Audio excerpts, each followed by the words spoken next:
Salut, vidéo très courte.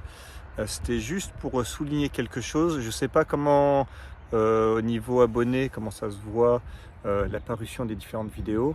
Je sais pas si tout le monde a vu ou pas. Depuis quelques semaines, on va dire depuis mi-août, je fais aussi des vidéos qui s'appellent les shorts, les vidéos qui durent 60 secondes. Au début, je voyais pas trop l'intérêt, c'est pas un truc qui m'attirait. Il faut tenir le téléphone dans l'autre sens en plus, ce qui paraît pas très naturel. Et c'est des vidéos, on va dire, à consommer rapidement, qui sont assez différentes des vidéos longues. On va dire, il faut être posé déjà pour les faire, pour les monter, mais aussi du point de vue de l'autre côté de l'écran, c'est-à-dire pour vous, où les vidéos courtes, ben, ça se consomme facilement. Ça dure maximum 60 secondes. Entre deux actions, on peut regarder ça. Il n'y a pas besoin d'être posé, d'écouter. Au niveau du bruit, on peut facilement revenir en arrière. Par rapport aux vidéos longues, où on peut dire beaucoup de choses, mais c'est pas forcément facile à regarder. Donc j'utilise ce format depuis un peu plus d'un mois maintenant.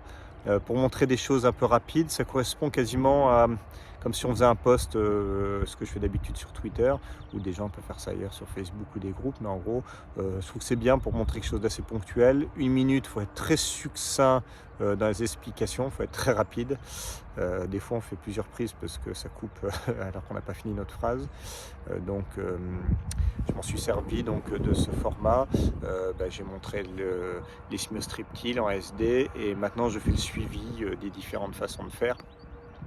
Donc pour ceux qui ne l'auraient pas vu, quand vous êtes sur la chaîne, il y a on va dire qu'on arrive sur la page d'accueil, c'est l'algorithme qui présente des vidéos. Alors, je ne sais pas si c'est lié à l'audimat ou quoi, ou la notation, ou peu importe. Il y a un onglet vidéo, il y a un onglet short à côté. Et puis voilà, donc n'hésitez pas à me dire dans les commentaires si les gens qui regardent les vidéos longues voient les vidéos rapides, on va dire, courtes, et inversement, parce que j'ai du mal à savoir si c'est le même public qui regarde les types de vidéos ou pas. Donc voilà, donc je continue là-dessus. Ça me permet de faire comme je disais, un suivi régulier des cultures. C'est des vidéos très courtes à regarder. Là, j'ai montré par exemple la différence SD là, striptease derrière moi, puis du TCS dans le voisinage à côté.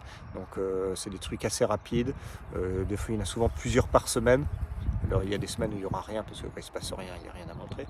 Mais voilà, pour faire des suivis de culture ou juste montrer un truc très ponctuel, je trouve que c'est un format finalement qui est assez intéressant. L'avantage pour moi, c'est que ça me prend très peu de temps à faire. Là, pendant que je fais le tour de plaine, je le fais. Alors le défaut, c'est que je ne peux pas utiliser des vidéos que j'ai déjà tournées ou pour les flux privés WhatsApp, parce que quand il y a une vidéo, on tient dans le sens actuel de la vidéo du téléphone par habitude, on tient à l'horizontale, et pour ces flux-là, c'est à vertical. Donc je peux même pas, c'est un peu pénible, on va dire, pour pas dire de gros mots, parce qu'on peut pas utiliser des extraits de vidéos qu'on a fait pour autre chose. Donc il faut vraiment penser sur le coup à faire une vidéo pour ça avec le téléphone dans ce sens-là.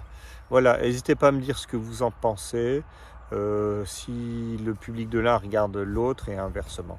Voilà, allez, salut, je vais continuer à semer les couverts derrière maïs irrigué. Donc là, c'est pas sur la partie en ACS, c'est sur la partie en bio. Donc derrière les maïs, je sème 200 kg de févrole. Les sols sont assez secs, donc il y a des endroits où le semoir sème bien, des endroits où il sème moins bien. On a arrêté les broyeurs sous le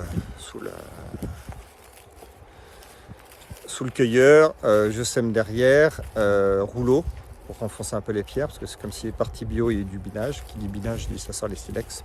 Et après, je vais essayer de rebroyer derrière pour remettre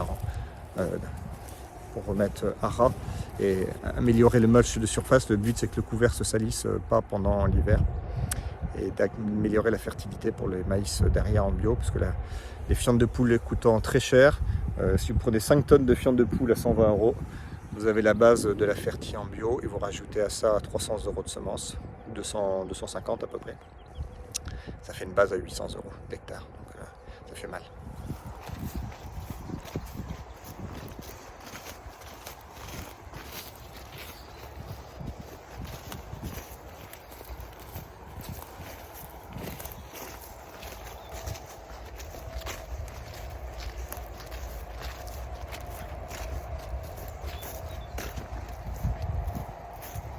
j'y suis, je peux vous montrer. Bon, ça n'a rien à voir avec le thème de la vidéo de base, hein, c'est juste que je suis dans le champ. Pourquoi faut vraiment protéger les sols chez nous qui sont très fragiles. L'intérêt de ce mulch de surface, c'est que regardez, juste avec un seul passage de strip till, pourtant on n'a pas eu beaucoup de pluie, hein, on aura en septembre. Vous voyez comment le terrain se glace et se ferme. Donc un sol, imaginez une parcelle entière glacée et fermée comme ça, ben, l'air ne rentre plus dans le sol, la vie du sol ne peut pas fonctionner correctement, l'eau rentre moins bien d'ailleurs, c'est les précipitations à venir. Il n'y a rien qui marche bien pour le coup, pour les racines, la plante, la vie du sol. Alors que là-dessous, là, ça marche bien. Sur la modalité SD, on n'a pas ces problèmes-là. La couverture du sol, super. Vous voyez, sur la ligne de semis ici, il n'y a pas de problème. L'avantage, c'est que la minéralisation est plus importante là.